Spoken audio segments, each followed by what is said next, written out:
ফরেক্স বাংলার পক্ষ থেকে সবাইকে জানাই আন্তরিক শুভেচ্ছা এবং স্বাগত। তো আজকে এই ভিডিওটি আপনাদের ট্রেডিং প্ল্যানিংয়ের জন্য খুব উপকার হবে, কারণ অনেকে আমাকে টেক্সট করেন যে আমি কিভাবে ট্রেডিং সেটআপটি আমি করি বা আমি কিভাবে ট্রেডিংটি করি, আমার মানি ম্যানেজমেন্টটা অ্যাকচুয়ালি কী বা কিভাবে। তো এই যে বিভিন্ন ধরনের যে কোশ্চেনগুলো আপনারা করে থাকেন, সেই কোশ্চেনগুলোর অ্যান্সারটি এই ভিডিওর মাধ্যমে আপনারা একদম ক্লিয়ার হয়ে যাবেন এবং আপনারা আমি যেভাবে ট্রেডিংটা করি সেই ট্রেডিং স্ট্র্যাটেজিটা যদি আপনারা ফলো করেন, দেন আপনারাও ঠিক সেমভাবে আপনারা প্রফিট করতে পারবেন আশা করছি। তো চলুন তাহলে শুরু করি। তো ফার্স্ট আমি একটা কথা বলি, সেটি হচ্ছে আজকে যেই কিছুক্ষণ আগেও যে ভিডিওটি আমি আপলোড করেছিলাম সেটাতে আমি যদিও আলোচনা করেছি, তারপরে আমি বলি। তো টেলিগ্রামে যারা জয়েন করেননি তারা টেলিগ্রামে অবশ্যই জয়েন করবেন। করি না, সিগন্যাল ক্রিয়েট করি আমি শুধুমাত্র আমার নিজের জন্য। আমি নিজের যেই জায়গাগুলোতে আমি ট্রেড ওপেন করব সেই জায়গাগুলোর থেকেই কিন্তু আমি সিগন্যালটা আমার ট্রেডিংয়ের যেই পজিশনগুলো সেটি আমি আপনাদের সাথে শেয়ার করি। তো দেখুন, আমি যেই সেল পজিশনটি ছিল গোল্ডের, তো ওই পজিশনের সেল এন্ট্রি কিন্তু এখানে ছিল এবং এই যে টিপি যে কটা ছিল সবগুলো টিপি কিন্তু পার হয়ে চলে আসছে এবং টিপি ওপেন, এই জিনিসটা একটু মনে রাখবেন। টিপি ওপেন অর্থাৎ হচ্ছে এই মার্কেটটি আরও ডাউনে যাওয়ার চান্স আছে। আর এই যে ইউজ স্মল লটস, এটা আমি বলে দিয়েছি কারণ অনেকেই দেখা যায় যে সিগন্যাল সঠিক জায়গাতে সে সিগন্যালটা ধরতে পারে না, যার কারণে আমি স্মল লটটা আমি ধরে দিয়েছি। এটা আপনার ব্যাপার, আপনি যদি রিস্ক নিয়ে যদি প্রফিট করতে পারেন সেটি সম্পূর্ণ আপনার পার্সোনাল ব্যাপার। তো এখন দেখুন, এই যে সেল এন্ট্রিটা যে দিয়েছি এখানে, তো এই সেল এন্ট্রি অনুযায়ী কিন্তু মার্কেট ওইভাবেই কিন্তু মার্কেট ডাউনের দিকে চলে যাচ্ছে, ওইভাবেই সেমভাবেই কিন্তু মার্কেট ডাউনে যাচ্ছে। দেখুন মানে এটা কতটা একটা ভেতরে কনফিডেন্স থাকলে এই লেভেলটা তৈরি হয়। আমি আরেকটা জিনিস বলি, সেটি হচ্ছে আপনি একটু খেয়াল করে দেখবেন, আমি কিন্তু ম্যাক্সিমাম ট্রেডগুলো কিন্তু শুধু গোল্ডে এন্ট্রিগুলো নেই, কারণ গোল্ডে অনেক বেশি প্রফিট করা যায়।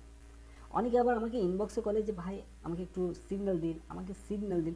অ্যাকচুয়ালি এই সিগন্যালগুলো কিন্তু আপনি চাইলেই আপনি সবসময় যে আপনি এন্ট্রি দিবেন, বিষয়গুলো কিন্তু এইরকম না। আপনি সারাদিন আপনি বসে থাকার পরে যদি আপনি কোনো একটা সময় একটি সিগন্যাল আপনি পাওয়ার পরে যদি আপনি $50, $100, $200 যদি আপনার ইনকাম হয়ে যায়, তাহলে তো অনেক, এর উপরে তো আর লাগে না। একদিনে যদি $50, $60, $100 যদি জাস্ট একটা ঠোকা দিয়ে যদি আপনার ইনকাম করতে পারেন, আপনার উইদাউট আপনার পেরেশানি ছাড়া, আপনার কোনো প্রকার অ্যানালাইসিস করতে হচ্ছে না, আপনার কোনো প্রকার নিউজ দেখতে হচ্ছে না, আপনার কোনো মানি ম্যানেজমেন্ট করা লাগতেছে না। ডাইরেক্ট আপনি শুধু সিগন্যাল অনুযায়ী আপনার ছোট্ট করে একটা লট দিয়ে আপনি এন্ট্রি দিয়ে দিলেন। তো সেই ক্ষেত্রে কিন্তু আপনার মোটামুটি ভালো একটা কিন্তু প্রফিট চলে আসবে। আর আমি যে সিগন্যালগুলো দেই, এই সিগন্যালগুলোর সাথে মার্কেটটাকে একটু মিলিয়ে দেখবেন, তাহলে ক্লিয়ার বুঝতে পারবেন। তো যাই হোক, অনেক কথা বললাম। তো আজকে যে টপিকটি যেটি ছিল সেটি হচ্ছে যে আমি কিভাবে এন্ট্রি নেই, এক কথায় আমি কিভাবে প্রফিটটা করি। আমি আমার যেই প্ল্যানিং সেটি আমি আপনাদেরকে বলি। আমি যেটা করি এটা যদি আপনারা নিজেরা করেন করলেন, না করলেন নাই, আমার নিজের কথাটা আমি আপনাদেরকে বলি।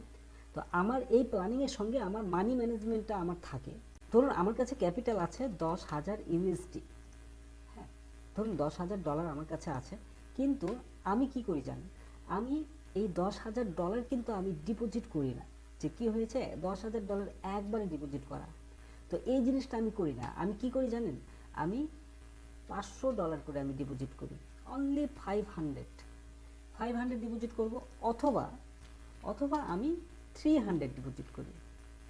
এক কথায় আমার এই যে 500 ডিপোজিট, এই 500 ডিপোজিট বা 300 ডিপোজিট, এটি কিন্তু আমার জাস্ট 1 মান্থ। মাঝে মধ্যে দেখা যায় এক মাসে আমার $1,000 ডিপোজিট হয়ে যায়। কিন্তু এখন বিষয় হচ্ছে এই যে ব্যালেন্সটি যেটি থাকে, এই ব্যালেন্সটি কিন্তু জিরো হয়ে যেতে পারে। তো আপনি আবারও শুনেন, আবারও ক্লিয়ার করি।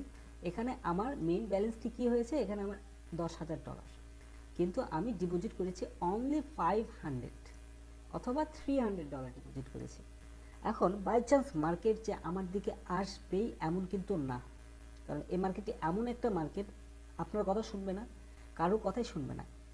হ্যাঁ, তো ধরুন আমার দিকে মার্কেট আসলো না, তখন কিন্তু আমার এই $300 আমার জিরো হয়ে যাবে, অথবা $500 আমার জিরো হয়ে যাবে। বাট আমার যে সেন্টিমেন্টটা, এই সেন্টিমেন্টটা অনুযায়ী আমি ওই উইকে আমি আর কোনো এন্ট্রি দিব না, ওই সপ্তাহে দিব না, আমি পরের সপ্তাহে এই যে $10,000 যে আমার ব্যাকআপে আছে, এই $10,000 থেকে আমি আবারও $500 ডিপোজিট করব, করে দেন আমি আবারও ট্রেডিংটা স্টার্ট করব। আচ্ছা, এই যে মাঝখানে 2 দিন 3 দিন যে আমি গ্যাপটা যে আমি নিয়েছি, এই গ্যাপটার মূল কারণটি হচ্ছে, এখানে আমি একটা জিনিস বুঝাই। ধরুন একটা মার্কেট এর মধ্যে সীমাবদ্ধ আছে, তো এই যে ধরুন যেই সপ্তাহে আমি ট্রেডগুলো ওপেন করলাম, পরবর্তী সপ্তাহে গিয়ে দেখা যাবে আমি ট্রেড না করার ফলে এই যে লেভেল, এই লেভেলের উপরে কিন্তু মার্কেট চলে যাবে, এবং উপরে যাবার পরে এখানে কিন্তু একটা বক্স তৈরি হবে। তো এই বক্সের মধ্যে কিন্তু মার্কেট ঘোরাফেরা করবে। যদি এটা এফএমসির জন্য এই জায়গাটা ছিল, কিন্তু এফএমসির কারণে এত উপরে উঠেছে বা এত ডাউনে আসছে। তো ধরুন এই বক্সের মধ্যে যখন আপ ডাউন করবে, তখন এখানে কিন্তু একটা প্রফিট হওয়ার চান্সটা থাকে।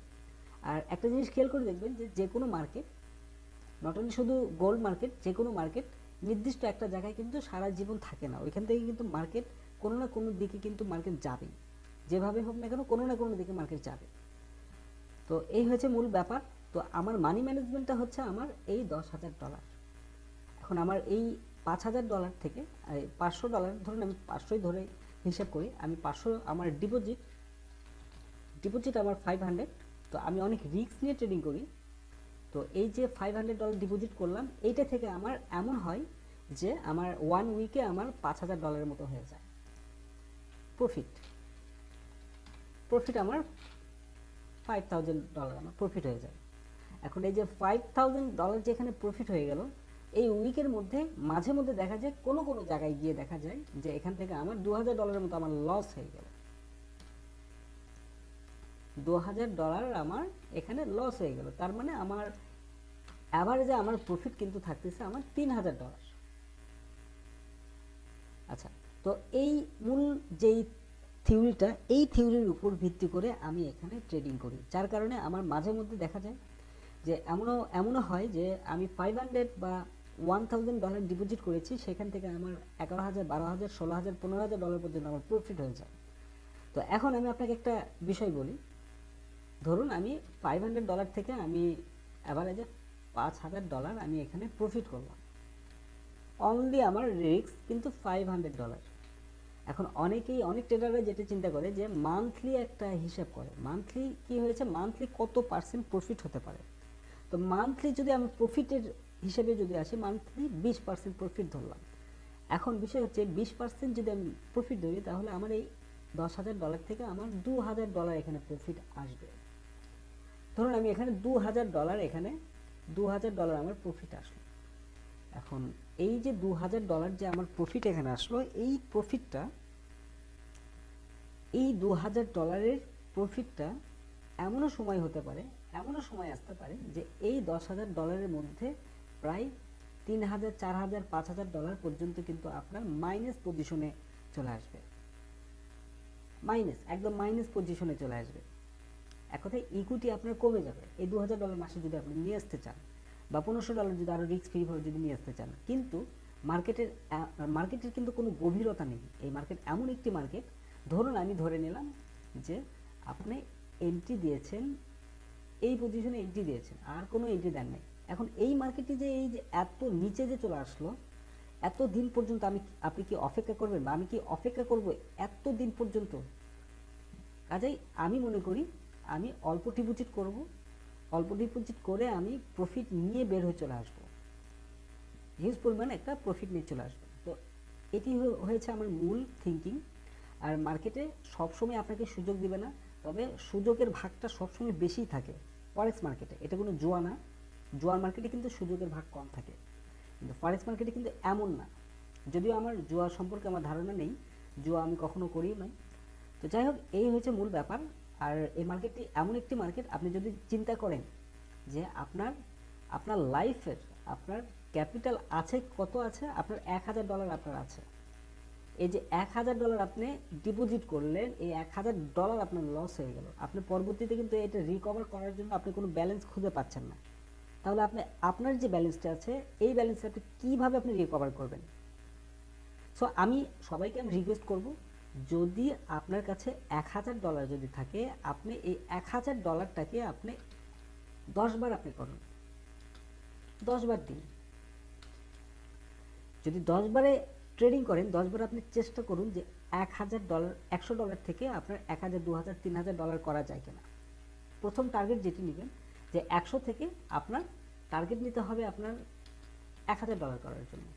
তাহলে যদি 100 থেকে $1000 করেন, তাহলে প্রত্যেকবারই আপনার প্রফিটের চান্স কিন্তু অনেক বেশি থেকে যাবে। এর মধ্যে মাঝে মধ্যে আপনার অ্যাকাউন্ট জিরো হবে, লস হবে, এটাই স্বাভাবিক। এখন আপনি যদি মনে করেন যে হাই রে, আমার এই $1000 চলে গেল, আমি এখন কি করব আল্লাহ, আমার তো আর কোনো উপায় নেই, আমার টেনশনে শেষ, এইরকম থিঙ্কিং থাকলে ফরেক্স জগতের মধ্যে কখনোই আসা ঠিক হবে না। আর অনেকে চিন্তা করে যে ফরেক্সে আসবো, মান্থলি একটা হালকা একটু ইনকাম করব, $100-150 ইনকাম হলে আমার সংসারটা চলে যাবে। আরে ভাই, সংসার চালানোর জন্য তো এই ফরেক্স মার্কেটে আসার কোনো প্রয়োজন নেই। আপনার আরও অন্যান্য বিজনেস আছে, সেগুলো করেন। ফরেক্সের মধ্যে এত রিস্কি বিজনেস কেন আপনি করতে আসবেন? এখানে হচ্ছে টাকার খেলা, এখানে ডলারের খেলা। Per day 5 trillion 6 trillion plus dollar daily আপনার ট্রানজ্যাকশন হয় এখানে। সো এখানে হিউজ পরিমাণ ইনকামের চিন্তা করে আপনাকে আসতে হবে, এবং এটা মনে করে আসবেন না যে আপনার সর্বস্ব এর ভিতরে ঢুকিয়ে দেবেন। তো আমি আমার নিজের প্ল্যানিংটা আমি আপনাদের সাথে শেয়ার করলাম, দ্যাটস ইট। তো ভিডিওটি যদি ভালো লেগে থাকে তাহলে অবশ্যই একটু কমেন্ট করে জানাবেন, আর টেলিগ্রাম চ্যানেলে জয়েন করবেন। আমি সবসময় কোনো সিগন্যাল আপনাদেরকে দেবো না, একদম পারফেক্ট যদি কোনো সিগন্যাল পাই দেন আপনাকে দেবো। এখানে মূলত হচ্ছে সিগন্যাল দেওয়াটা না, আপনার সিগন্যালটা আপনার কারেক্ট হচ্ছে কিনা, আপনি প্রফিট করতে পারছেন কিনা, এটাই হচ্ছে মেইন। আর আমি আবারও বলি, আমি কোনো সিগন্যাল সেল করে খাই না, যে আমার সিগন্যাল সেল করে তারপরে আমার প্রফিট করতে হবে, এমন না। আমি আমার নিজের প্রফিটের জন্য আমি সিগন্যাল, আমি যেখানে যেখানে আমি এন্ট্রি দেবো সেই জায়গাগুলো ধরেই আমি আপনাদের সাথে শেয়ার করি সিগন্যাল হিসেবে, দ্যাটস ইট। তো ধন্যবাদ সবাইকে ফরেক্স বাংলার সঙ্গে থাকার জন্য। আর আপনি যদি নতুন হয়ে থাকেন তাহলে অবশ্যই ফরেক্স বাংলা চ্যানেলটি সাবস্ক্রাইব করবেন এবং বেল বাটনে হিট করতে ভুলবেন না।